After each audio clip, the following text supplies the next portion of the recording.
thu dung khan thiên lưu a hiam ta rin nom min tiam khan tra na min khen si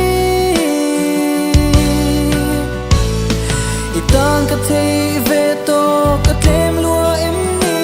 tiang le tu ra bia thu min lam le ni rei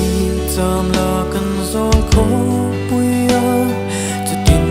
lom tin ka thli nang che kir tiang ren le to lo ma la tang ka ta len suan lung len ne ma na kan kar bia thu zong khan tin lu a hiam ta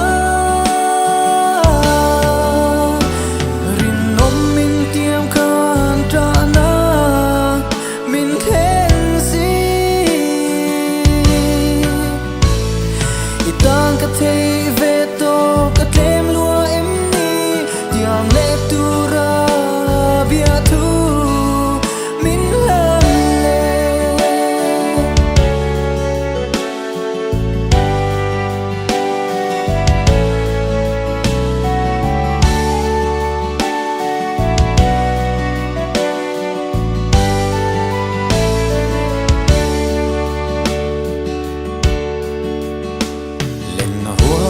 zong ten an sai lai di run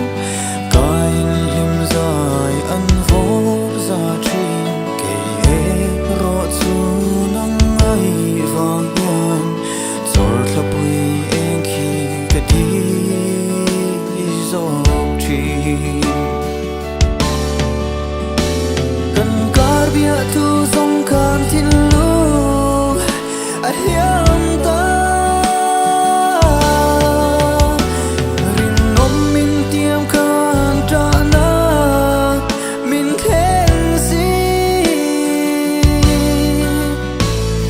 itang ka thei ve to ka tlem lua em ni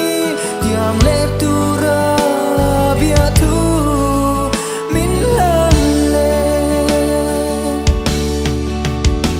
kir zai re le la ka long ve na tu tin trang la ya dua ta pom se tur ni pui ko lo na liam ma se